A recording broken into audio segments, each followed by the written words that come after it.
자, 요건 아까 우리가 잠깐 다뤘던 거예요. 힌지. 자, 힌지 액션은 뭐냐면 왼팔 그네가 이렇게 붙어 있는 거죠. 근데 얘를 경첩을 이렇게 붙일 수도 있고 이렇게도 붙일 수도 있죠. 이거에 따라서 클럽 페이스가 크로징만 될 수도 있고 이렇게 레이백이 될 수 있다. 그 얘기예요. 자, 근데 경첩이 어떻게 생긴 거냐면 요거 보이시죠? 경첩. 문 경첩이. 그렇죠. 문 경첩. 이렇게 붙을 수도 있겠죠.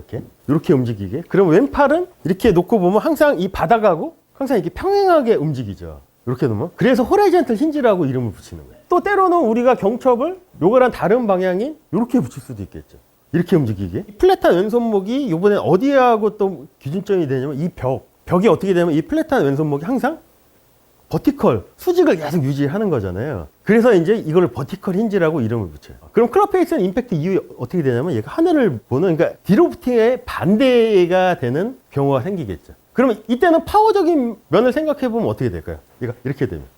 많이 감소하죠. 그래서 요 패턴은 될 수 있으면 좀 숏게임이나 뭔가 방향을 제어하거나 이럴 때 조금 이제 활용을 하시면 좋고, 이렇게 돼 있으면 얘가 더 뒤따라오겠죠. 자, 머신 컨셉이 회전과 수직 모션에서 떨어졌어요. 얘는 혼자서 못 가는 거잖아요. 근데 경첩이 이렇게 움직이고 얘는 못 가니까 몸의 움직임에서 얘가 하면 얘가 훨씬 더 붙어 있는 양이 많을 수도 있겠죠. 그 다음에 내버려 두고 이게 보내면 훨씬 더 파워적인 면에서는 훨씬 더 유리할 수도 있다는 거죠. 근데 이제 경첩이 이렇게만 붙어 있을 수도 있지만 이렇게 그냥 고정될 수도 있어요. 그냥 이렇게만 45도로 놓고 얘는 아무것도 하는 게 아니에요. 근데 얘를 움직이는 건 뭐냐면 오른팔이에요. 그러니까 히터는 이 패턴 앵글드 힌지라고 하거든요. 이렇게 내려와 있다고 해서 이렇게 놓고 오른손으로 접혔다가 이렇게 피면 요번에 어떻게 되냐면 이렇게 수평으로 움직이는 호라이전틀을 쓰면 이 클럽 페이스가 임팩트 이후에 이렇게 닫히는 동작이 나오고 이렇게 떨어지면 어떻게 되냐면 왼팔이 가슴에서 빨리 떨어지기 때문에 하늘을 보죠. 그리고 요번에 얘를 붙여놓고 오른팔이 접혔다가 펴지는 움직임에서 이렇게 되면 이것도 아니고 이것도 아니고 요 중간 어딘가에서 이렇게 제어가 돼요. 그러니까 레이백과 크로징을 동시에 하는 거거든요. 그래서 히터는 앵글드 힌지를 메인으로 활용을 해요. 클럽 페이스를 제어하는데, 스윙어는 이거를 메인으로 쓰죠. 요거를 메인으로 쓰죠. 그리고 얘는 숏게임이나 벙커샷 할 때도 좀 써도 되는 거고 뭔가 제어할 때 쓰는 거예요.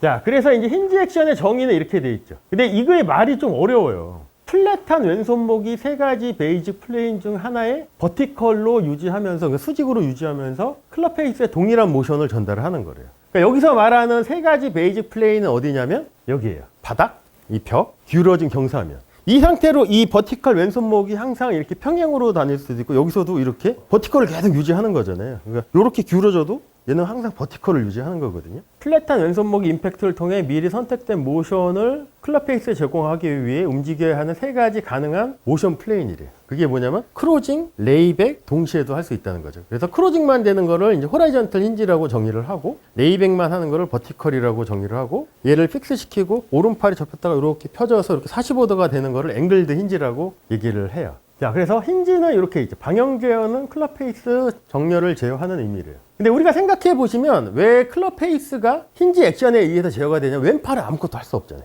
왼팔을 내가 몸에 붙일 때 이렇게 움직이게 붙이느냐, 이렇게 움직이게 붙이느냐, 아니면 이렇게 픽스를 시키느냐에 따라서 임팩트 순간 크로징도 할 수 있고 레이백도 할 수 있고 동시에 할 수 있으니까, 그래서 호머킬리가 이렇게 조금 정의를 한 것 같아요. 그래서 머신 컨셉에 의해 왼팔과 클럽은 혼자서 움직일 수 없겠죠. 클럽이 움직이기 위해서는 몸의 움직임 또는 오른팔 움직임의 도움을 받아야 돼요.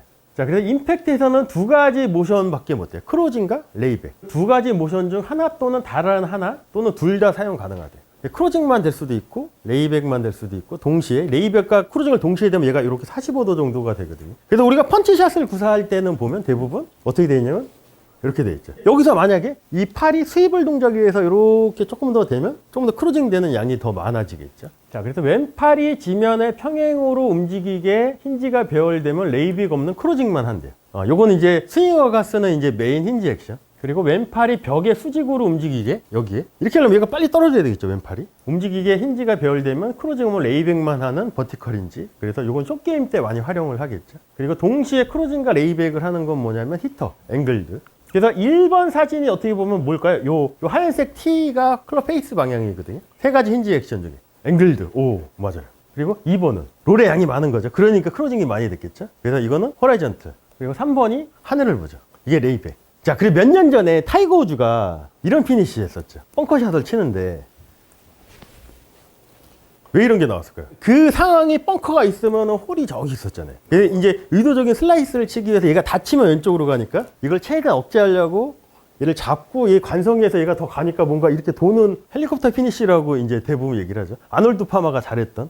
그게 뭔가 이렇게 자연스러운 롤을 억제시키려고 했던 의도가 아마 그런 모양을 만들었던 것 같아요. 이제 타이거즈의 그 이제 스윙을 이렇게 골핑머신 관점으로 보면 어떻게 보면 이 버티컬을 이제 상당히 많이 활용을 한 거일 수도 있겠죠. 자, 그래 특징을 보시면 왼팔이 이렇게 붙으면 바닥하고 평행해서 호라이전트, 벽하고 이렇게 수직을 위해서 버티컬, 그다음에 여기 기울어져 있어서 앵글드. 근데 이건 어쩔 수가 없어요. 왜냐하면 호모켈리가 저렇게 정의를 했기 때문에 저거를 뭐 따로 이렇게 이해하려고 하실 필요가 없으세요. 그리고 사실상 이거는 내가 스윙을 하면서 클럽 페이스가 어떻게 움직이는 거를 이해하는 차원에서 이렇게 해야지, 우리가 사실상 이거를 뭐 레슨이나 할 때는 사실상 일반 아마추어 분들한테 이런 단어를 쓸 필요도 없는 거고, 당연하게 내가 이렇게 왼팔 이렇게 붙어서 이렇게 다치는 동작 이것만 설명해도 제가 볼 때는 충분하거든요.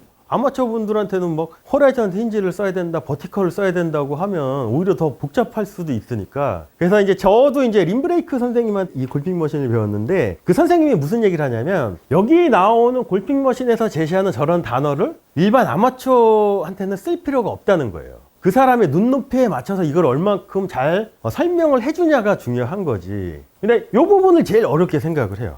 자, 그래서 호라이전털 힌지의 특징을 보시면 풀 롤이래요. 그러니까 여기서 턴에서 롤의 양이 많으니까 크루징이 되는 거겠죠. 자, 버티컬은 어떻게 됐을까요? 여기서 하늘을 보려면 롤이 이건 거잖아요. 롤이 없는 거예요. 그냥 롤이에요. 앵글 힌지는 45도, 여기서 크루징, 레이백, 그 다음에 반밖에 안 돈 거죠. 근데 사실상 우리가 느낄 땐 또 어떻게 느끼냐면, 롤은 정말 이렇게 클럽 페이스가 닫히는 느낌이 드는 거고, 버티컬 같은 경우는 어떻게 되면 리버스 롤의 느낌을 받아야 된다. 손목의 세 가지 움직임, 아까 우리가 했을 때 회전적인 부분에서 시계 방향으로 돌아가는 거를 뭐라고 정의를 했었죠? 턴. 롤이죠. 그럼 리버스 롤은 뭘까요? 턴 아닐까? 턴? 여기서 턴을 만드는 거죠. 그럼 여기서 턴이 되려면 이쪽 백스윙 때는 제일 자연스러운 모션이 뭐냐는 거예요. 롤이 되면 되지 않을까요? 숏게임을 할 때 얘를 더 이렇게 턴으로 이렇게 만들려면 백스윙 때는 어떻게 되냐면 얘가 더 리버스가 돼야 돼. 그럼 얘가 회전을 반대로 주는 거잖아요. 그럼 어떻게 되면 얘가 업라이트해져요. 업라이트해졌다가 그래야지 클럽 페이스를 이렇게 하늘을 보는 게 훨씬 쉬워질 수도 있죠. 그래서 우리가 벙커샷 이런 거 그냥 일반적인 레슨 할 때 어떻게 들려고 하나요? 약간 V자로 들려고 하지 않나요? 그러니까 여기서 회전량이 많으면 얘는 플랫해져요. 근데 회전량이 없으면 어떻게 되냐면 업라이트해져요. 그래야지 여기서 치고 나서 레이백 되기 훨씬 더 유리할 수도 있겠죠. 근데 오히려 이제 앵글드 힌지를 쓸 때는 롤의 느낌이 없게 느껴질 수도 있대요. 자, 이거를 우리가 제일 조금 익숙한 펀치샷을 했을 때의 느낌을 한번 생각을 한번 해보시죠. 임팩트 순간이 어떤가요? 펀치샷 했을 때. 회전을 뭔가 안 하고 그냥 이렇게 잡고 있는 느낌 아니에요? 느낌적으로는 회전을 시킨 게 아니라는 거죠. 롤을 시킨 게. 호라이전트 힌지 같은 경우는 이렇게 클럽 페이스가 이쪽을 크루징 되는 거, 그 다음에 레이백은 이거, 그 다음에 이렇게 45도. 요게 뭐냐면 이제 골프 파워하고 연관이 되어 있는 거예요. 상대적인 클럽 헤드의 이동 거리를 우리가 보시면, 아까도 우리가 잠깐 다뤘었죠. 골프 스윙에 필요한 파워는 무거운 물건 쓰는 힘이 아니고 스피드잖아요. 그러면 롤이 된다는 얘기는 클럽 헤드의 이동 거리를 보면 이만큼이에요. 버티컬은 이만큼이에요. 앵글드는? 그러면 여기부터 여기까지 가는 시간이 동일하다고 치면 어느 게 가장 클럽 헤드가 이동 거리가 많았냐는 거죠. 근데 호라이전틀은 스윙어가 메인으로 쓰는 클럽 페이스 제어 방식이거든요. 스윙어가 히터보다는 훨씬 더 파워가 세다는 거죠. 그리고 우리가 또 하나 생각을 한번 해보셔야 될 게 뭐냐면, 버티컬 힌지를 쓰려면 왼팔이 내 가슴에서 이렇게 빨리 떨어지면서 이 라인을 유지를 해야 되잖아요. 그럼 스탠스가 어떻게 변경이 돼야지 훨씬 더 유리하냐면, 요게 이제 플레인 라인이고 내 스탠스가 오픈이 돼 있으면, 오픈을 시킨 상태에서 이 클럽샵 라인을 계속 이렇게 유지하면 왼팔이 떨어지는 게 훨씬 쉬워질 수도 있어요. 그럼 호라이전틀은 어떻게 되는 게 더 유리할까요? 이 스탠스가 크루즈가 되는 게 훨씬 더 유리할 수도 있죠. 그러니까 우리는 그것들을 조금 더 이렇게 좀 감안해서 생각을 한번 해보면 훨씬 더 유리하죠.